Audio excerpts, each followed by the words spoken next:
Hi,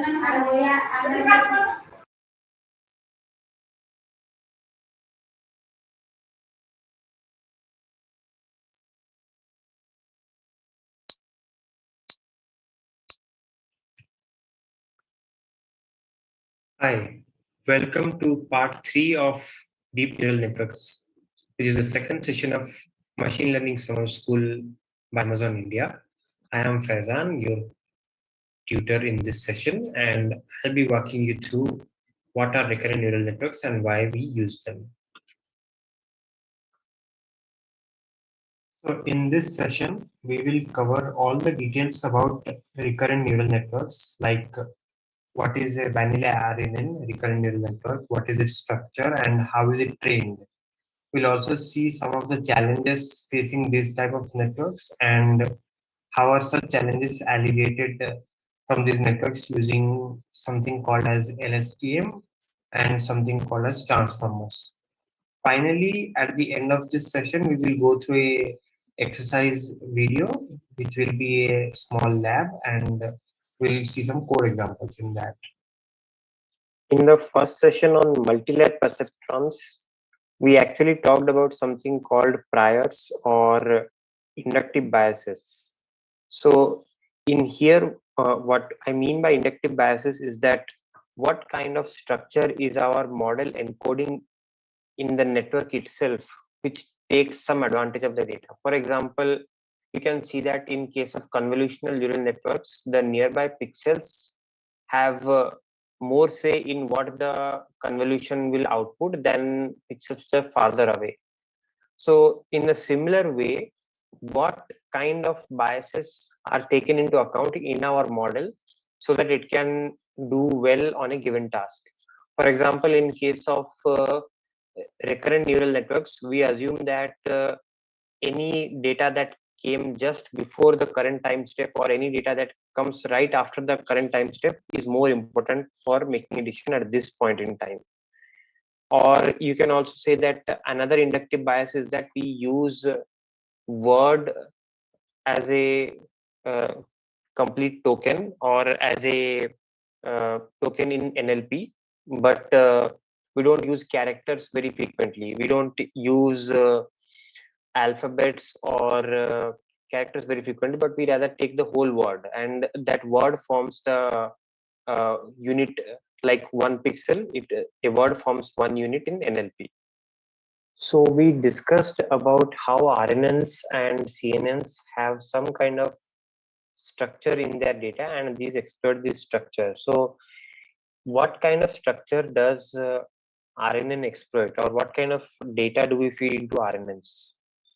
So we basically feed sequential data into RNNs, and sequential data is nothing but something like a sentence which is having a sequence, and the main idea is that the words which come close together are more relevant to the meaning of each other than words which are very far away. And we read them up also left to right or right to left and in a sequence, right? Similarly, speech also is a sequence, and videos are also sequence. We have a past, present, and future in each of these elements, and there is a time dimension. So all this sequential data is what an RNN helps us to model. Now, humans, how do you understand sequence? We basically understand a sequence by remembering what has happened in the past. So we use the past to understand, and these RNNs, they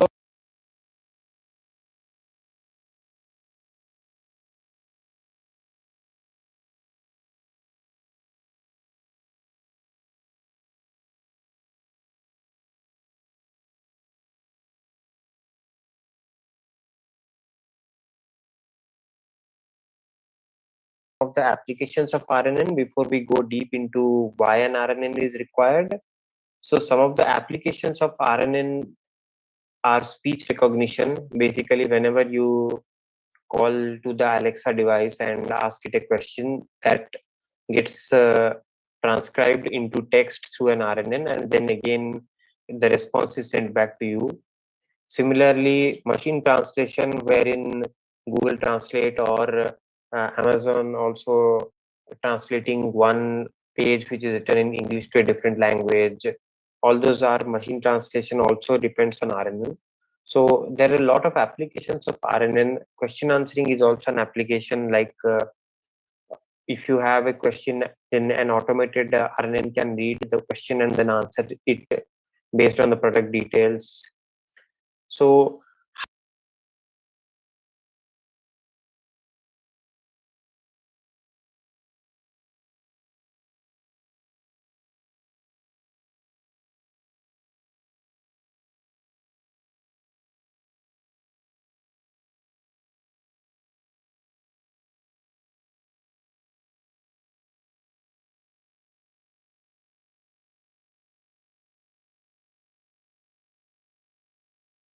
be multiple variations. Like for example, it could be one to many, like for example, videos, or for example, translations.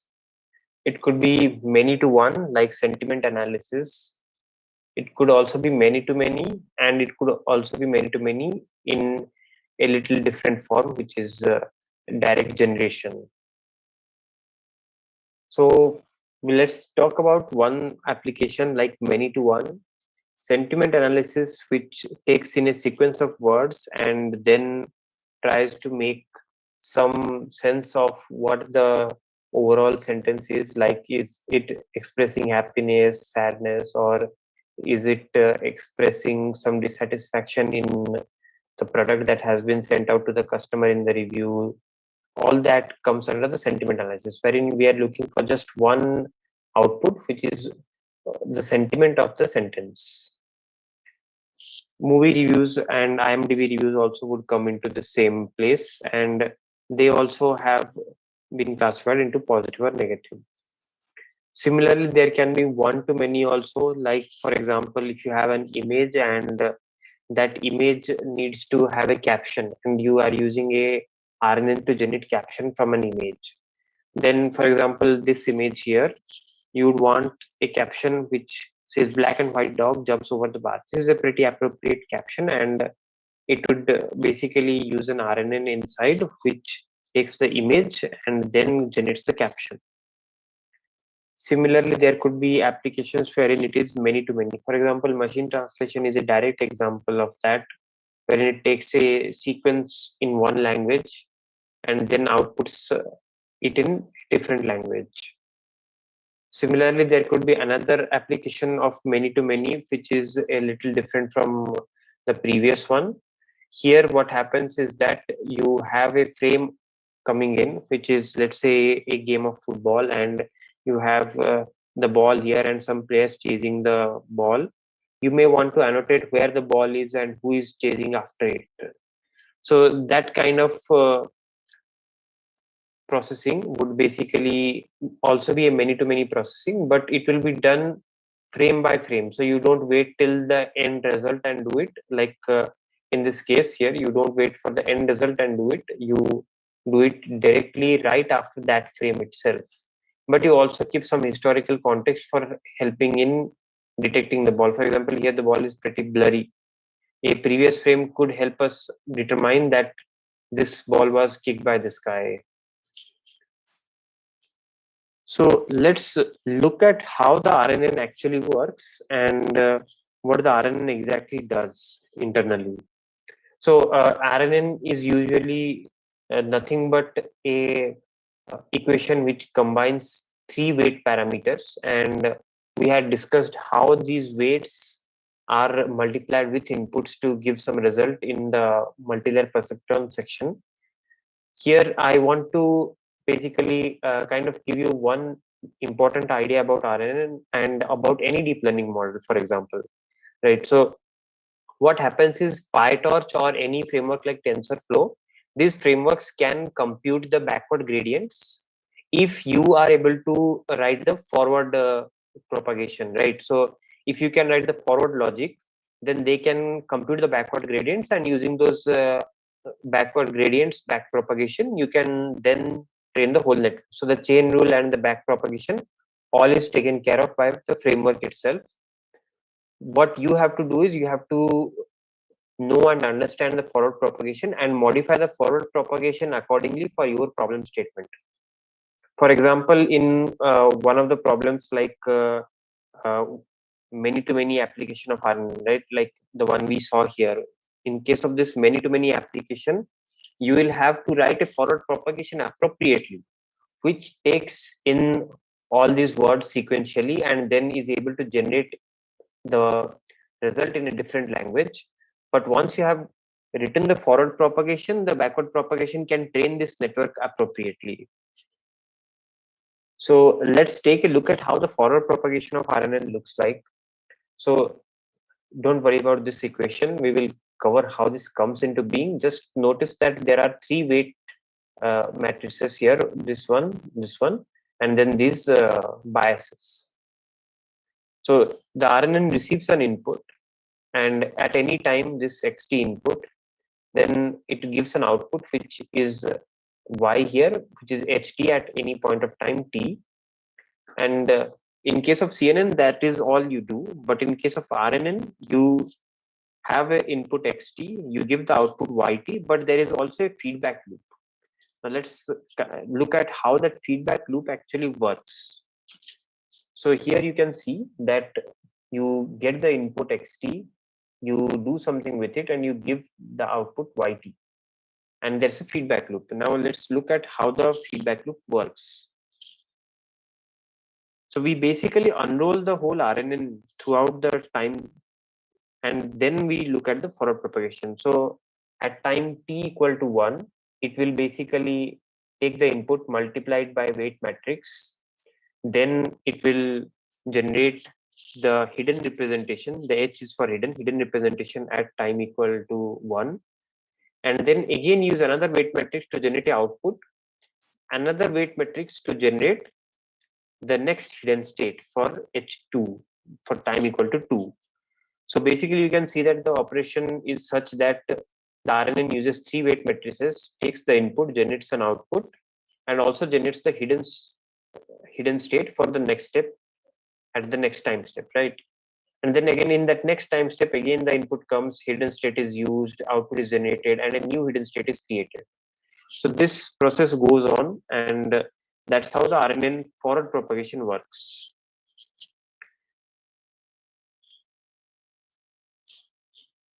So you can see that overall the equation looks something like this. So this is the sigmoid function, and this is the nonlinearity that we use in case of RNNs, which takes in basically a weight matrix multiplication of previous time step hidden. For example, here this guy will be multiplied with a weight matrix, and then the input is also multiplied with the inputs weight matrix wx, and that is added and then passed to the sigmoid layer. So basically input multiplied with a weight matrix, previous hidden multiplied with a weight matrix, passed to a nonlinearity, and that giving the output,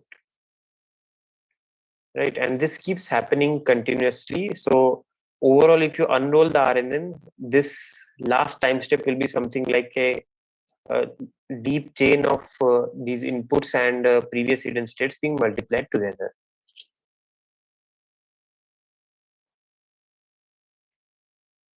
All right. So let's kind of look at what is the parameter sharing in RNNs. So basically you can notice that there is three matrices, right? W, HY, WHH, and WXH. All these three matrices have specific roles. Now, are these different from these? Not really. All these weight matrices are same actually. They're all same. They're shared across time. Basically, the weight matrix remains the same, and each time step, the input is multiplied by the same weight matrix. Similarly, for the hidden also, it's the same, and even for the output also, it's the same. The weight matrices are all shared across the time, while the input keeps varying throughout the time steps. The hidden state also keeps varying. Now, you want to calculate the loss function also for an RNN. And how can we do that? Like, for example, in case of, let's say something like this video networks, right? Wherein we had a video where one frame of video came in each step. For example, here you can see that x1 is one frame of video, x2 is one frame of video, and so on. Now each step of video is coming in, and within the video we have to do some annotation. So if we successfully did the annotation, then the loss here will be low, otherwise the loss will be high. So what we do is in each step there is some loss computed on each time step, and that will work for the video networks, right? Like in the second frame also we have some loss, in the third frame, and all the frames we have some loss based on whether we could recognize whether the object is present in the video and we correctly recognized it or not. We sum up all the losses and basically that becomes the total loss of the RNN. So let's visualize the unrolling once again in a little bit.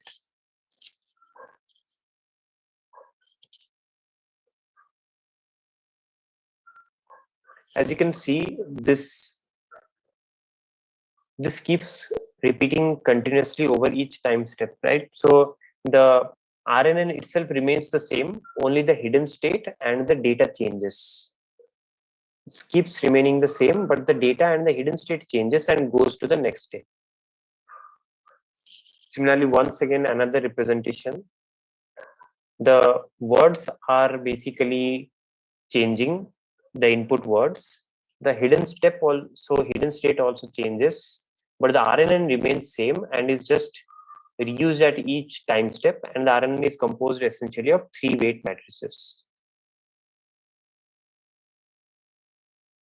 Now, the way that this RNN's loss is calculated is also called as back propagation through time. So what we do is we forward through the entire sequence, and at the end of the sequence we compute the loss.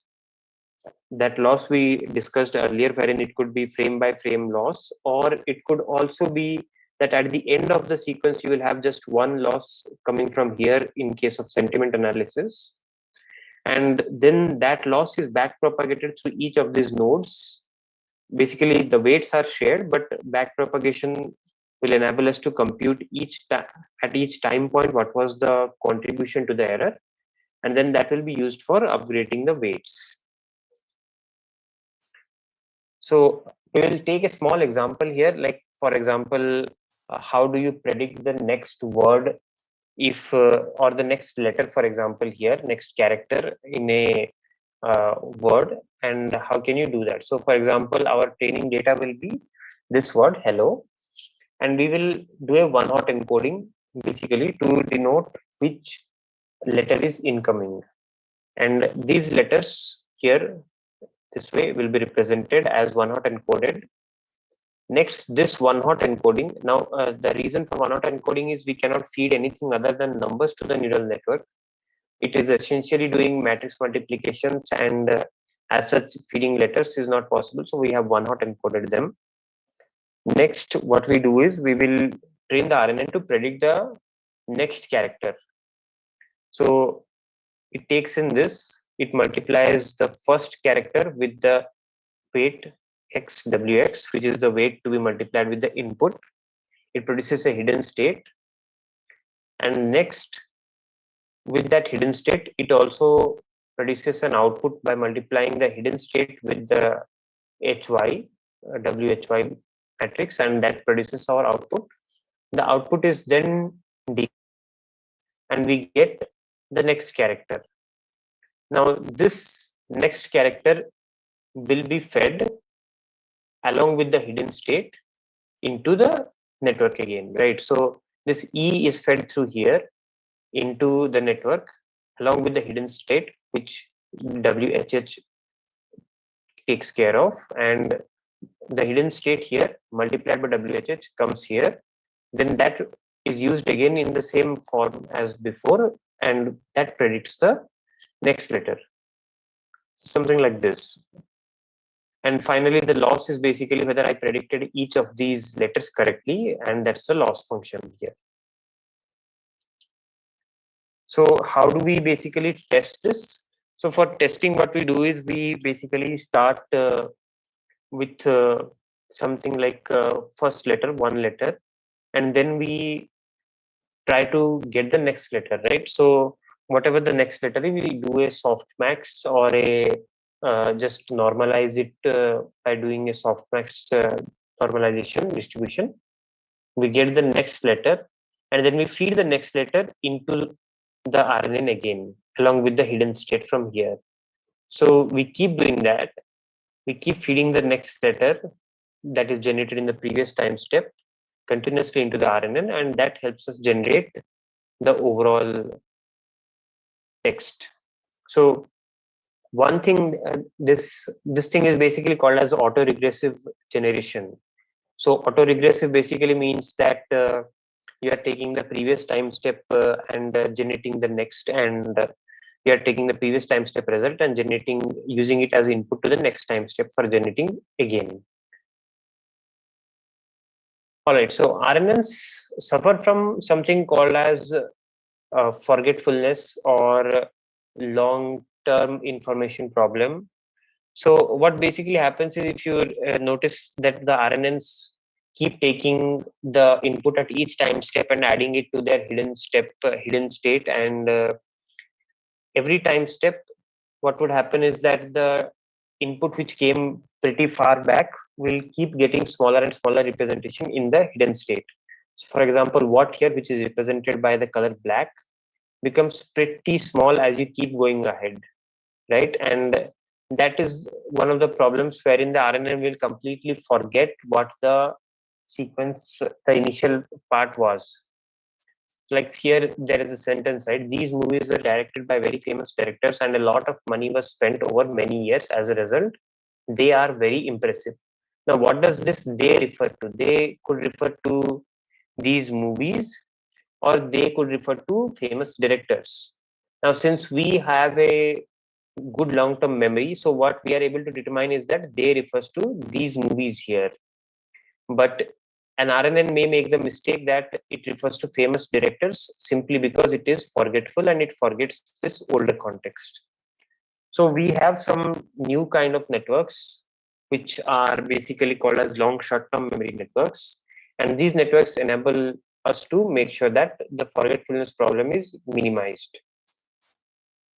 So we basically change the major part of the network, which is RNN, into a LSTM. LSTM network has basically 4 different gates. So basically, these 4 gates are enabling the network to kind of remember more, and it also has a memory cell wherein the information is stored.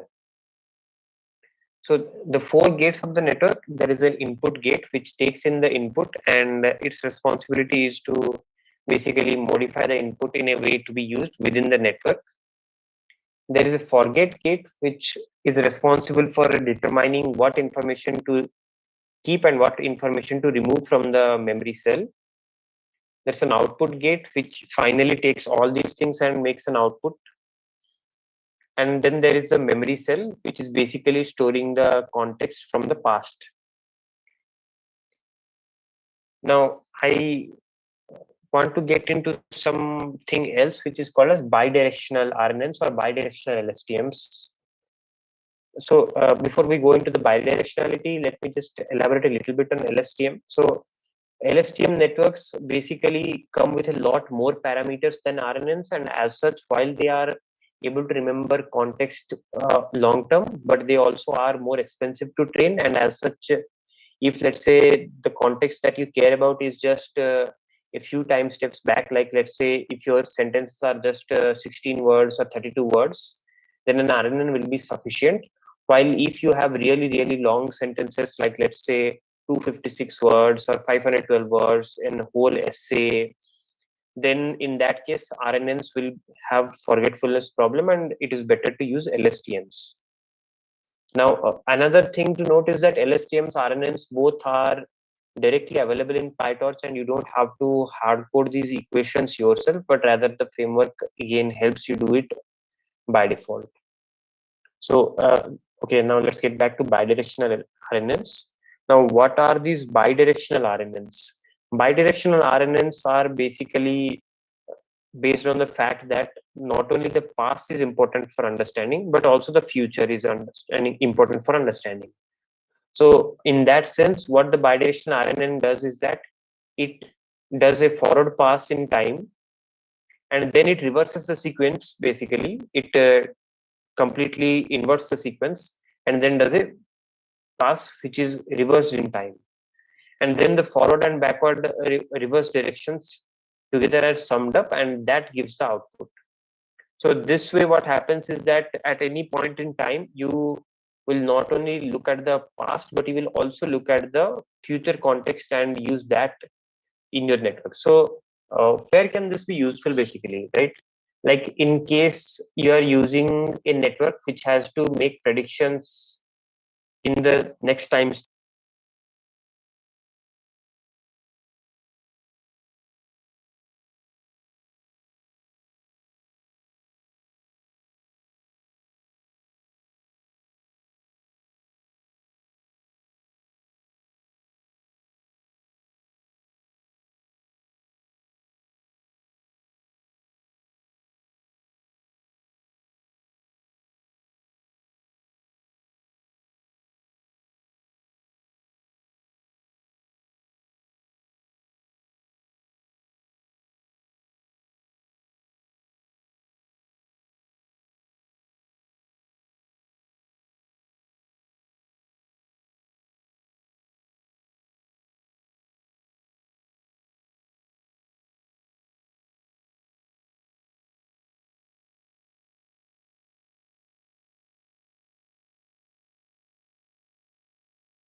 So now I use this word referring it back in a loose sense.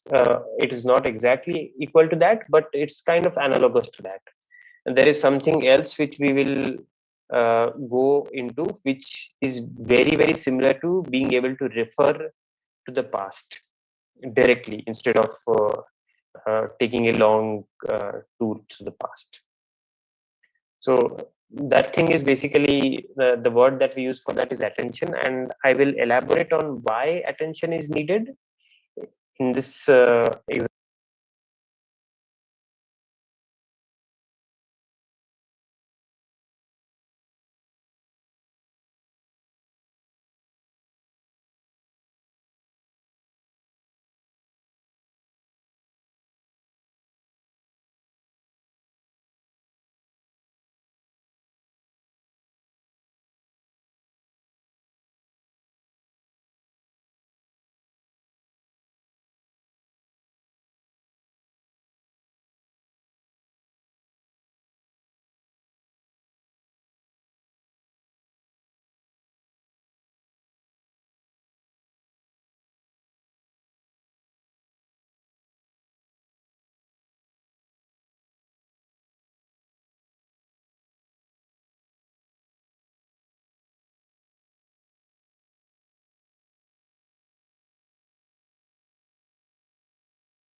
Each of the word, but then all the hidden states for each word is kept. and they are used in the decoding stage for producing the translation. So all the hidden states from each word is kept and they are used in the decoding stage. That's the major difference between attention and between a normal machine translation using a encoder and decoder. So in attention, we kept the whole hidden state of each word, and then we did something called as attending to each hidden state, and then that was able to produce the decoded output, which is a translation. Now, this attending to the words, each word's vectors or each word's hidden state can also be called as being able to refer back or being able to kind of look and refer back by turning over the pages behind, right? Like, so basically this enables the model to completely skip the forgetfulness issue because it is able to refer back to anything, even the first word's hidden state is here. So this completely solves the forgetfulness issue, but attention also comes at higher computation cost.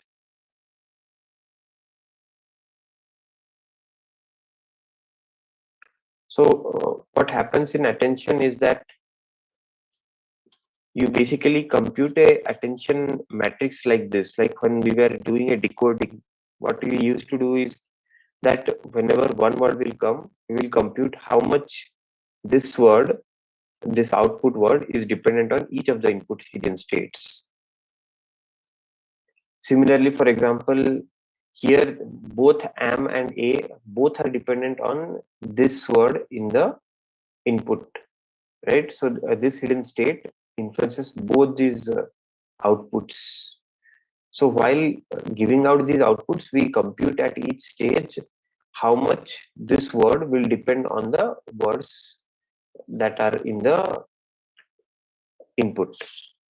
So basically attention does nothing but compute a dependency matrix between the output and the input, and this dependency matrix is then used as a guidance while giving the output, and that makes sure that there is no forgetfulness because all the whole of the input, like all the input words, are taken into account. Now that gets us into a simple question: can I do attention inside the encoder itself? Like we did attention between the encoder and the decoder, can I do attention inside the encoder itself? And yes, that is also possible. That is basically known as something called as self attention. So in the self attention scheme, what you do is that you run the RNN or whatever your model is on the input words. Then once you have run them on the input words, what you do is you do a self attention layer, and the self attention layer will update the input words themselves. For example, this word, it will be updated itself by taking into account what words it depends on, what words does it need. So the self attention block will update the hidden state of it and every other word in the overall sequence by basically looking at what it depends on and computing the self attention matrix. Now the advantage of this is that you not only have attention between your encoder and decoder, but even within your encoder, between different layers of RNN, you can have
aware.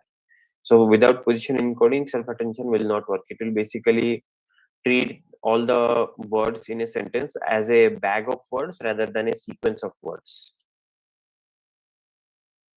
The next thing to look at is how do you use those words themselves, like both in case of self-attention and in case of RNNs. How do you use the words? Like if you remember the previous example where we used and generated a character level model, we were generating characters and we generated HELLO, hello. So in that case, what happened is that we were one hot encoding each of the letters, right? But in case of words, the number of words is very huge. Like there are uh, maybe more than 5 lakh words, like 500,000 words and more even than that. So basically one hot encoding words will basically mean that the one hot encoded vector will be very large, right? There will be one in one place and then there will be like 500,000 zeros. So basically one hot encoding of words will not be very nice. So what we do is we encode the words themselves. We do a embedding of the word itself. And here what we do is we do a word level embedding. So each word will basically have one row in this big table. This big table will be 50,000 or more, like it will be basically the size of our vocabulary or the number of words that we are ready to use in our model. It will be that long, that many rows, and the embedding size, which is the number of columns in the table, will denote what size of hidden state or what number of embeddings do we want to use for each word. So for example, here one word will be represented by this many columns. This will have basically arbitrary numbers which will be trained during model, and they will begin to represent the word as the model is trained further and further. So this way, when a word comes in, for example, this word comes in, then we will just pick this particular first row. When this first word comes advark, then we will just pick up this first row as its representation, and that representation here will be fed. So the first row, if the word here was advark, then the first row would be this, and that will be the representation of the word that will be fed in. Small details about these BERT and BERT models. So when this number of columns is 768, then it's usually a small or a medium model. While if it is 1024 or 1280, this number of columns, then it's a large model, and 1600 basically means extra large models. All right. So again, just showing you the representation here, and the token embeddings here are taken in this way. Like here you can see that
huge amounts of data, large enough data.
Machine translation, it's okay to look at the future, right? Like if you are doing machine translation, then you can look at the future words in the non-translated version. Like if you are doing English to French, then you can look at the whole English sentence from the past and the future, and then make the translation rather than looking at just the past and making the translation.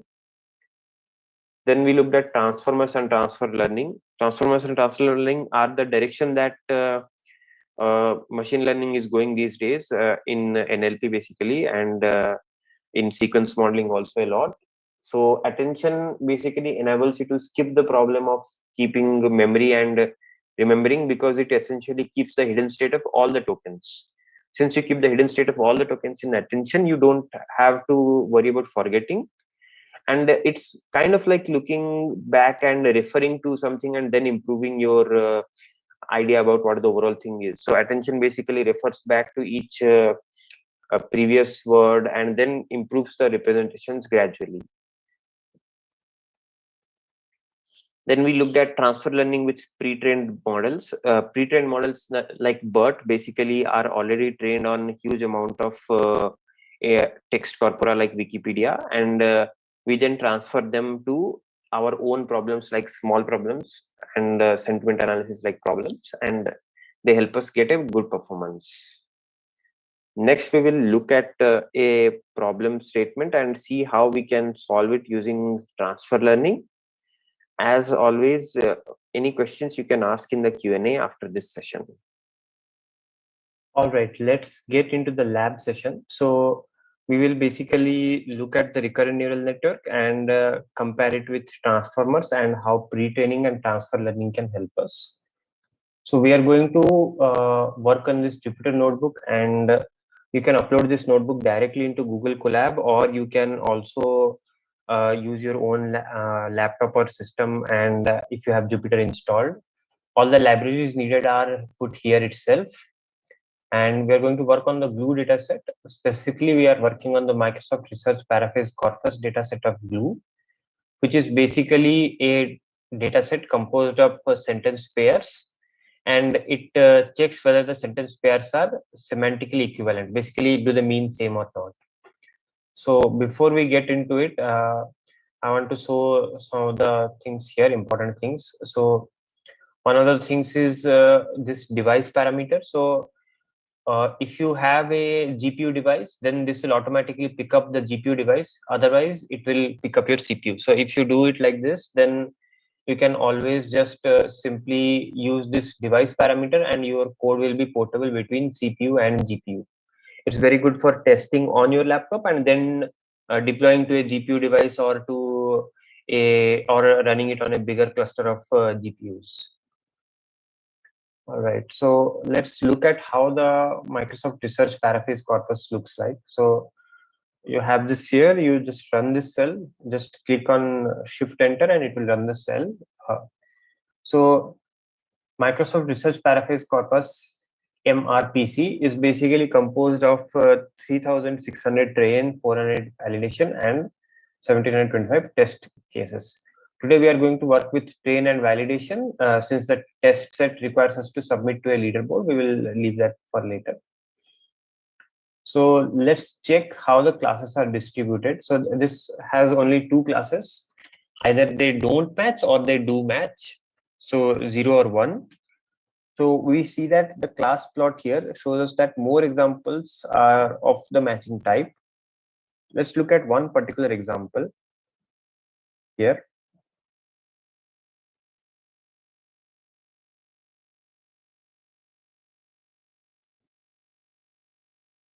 So it says that these two sentences are similar, and you can say that these do look similar, right?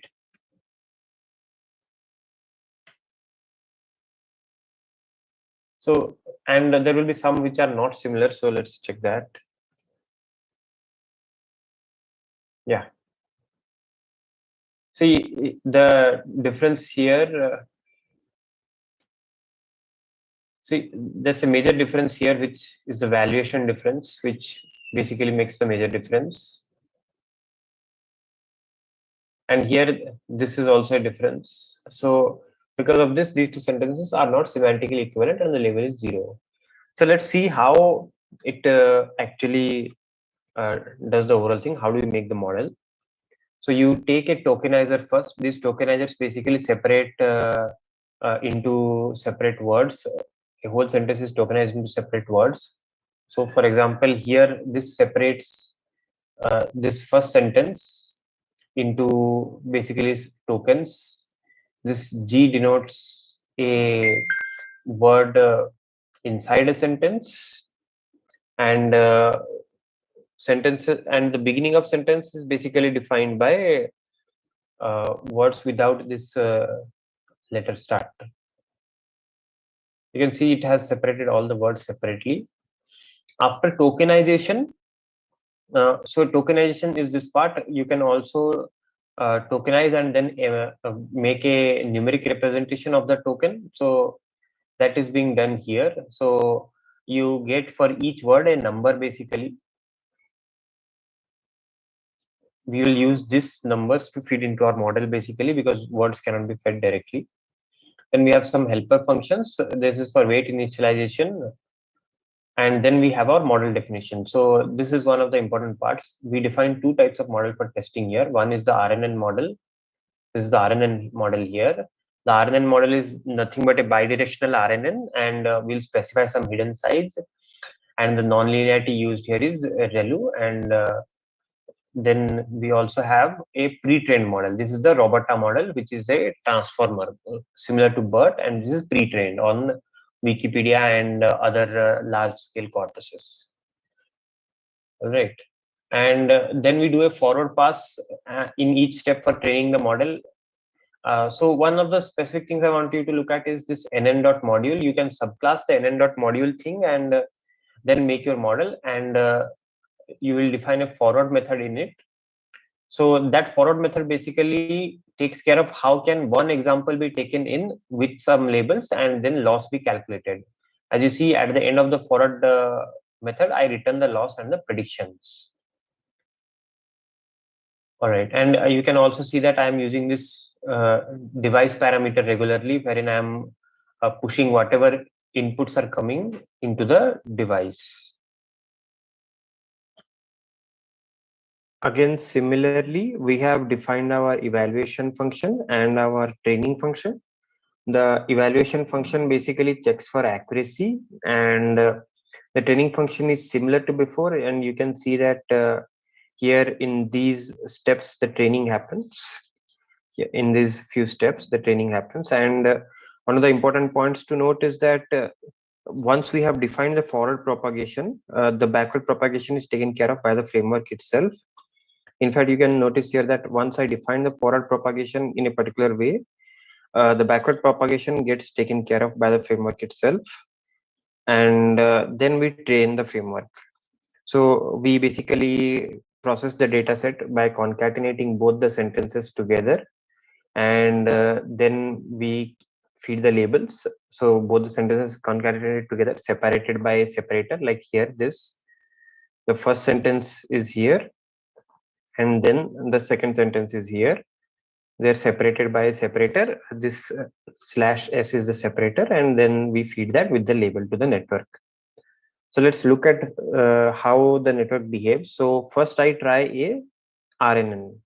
So I try a RNN with 2 layers, 128 sized hidden. So basically 128 perceptrons in the hidden layer, and a 2-layered RNN. I try that. And you can notice that RNN, when trained for 20 epochs with a particular learning rate, I have hyperparameter tuned this learning rate. You can see that it starts with around 35% accuracy in the first epoch, like here, and then it goes up till like 68% here, and it kind of hovers around on 68%, right? You can see that the loss is still decreasing. So why don't we train it further? So I did that. We trained it for further, and you can see that here it remains at 68%, while the loss decreases. The loss is 0.674 here, and by the end of this stage the loss is quite low.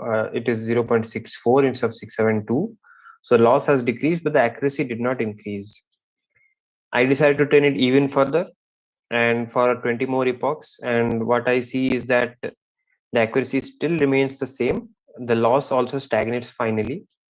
So we are able to get somewhere around 68% accuracy using the RNN, which is not a pre-trained model. Now let's use a pre-trained model, a Robota pre-trained model, and see what we can get. So for this Robota pre-trained model, I will only train it for 5 epochs, and we will see the results. So here it starts with 68%. In fact, in the first epoch itself, it has hit the accuracy of the RNN. In the second epoch, it stays similar. In the third epoch, it's already 80%. And then it hovers around in that range, 78 to 80%. So you can see that it started here, went down, hovered a little bit here, and then again further went down. It is very much possible that further training will reduce the loss further and give us more accuracy. But you can see that even without further training, with just 5 epochs compared to RNN's 80 epochs, it is able to reach 78% accuracy because it's a pre-trained model. The total training time on my hardware was 11 minutes for this model, and for RNNs combined, it will be, let me check and tell you, RNNs, it was around 10 minutes. So basically 11 minutes of pre-training here and 10 minutes, 11 minutes of training here, 10 minutes there in RNN, but this performs much better because it's pre-trained on a large text corpora. So that concludes our lab for RNN and also our overall session on RNN. Feel free to ask any questions you have about RNN, multi-layer perceptron or CNN in the Q&A session that will be coming next after a small break. And hope you had a great learning experience. Hope you were able to learn well and deeply about RNNs through this session. Thank you.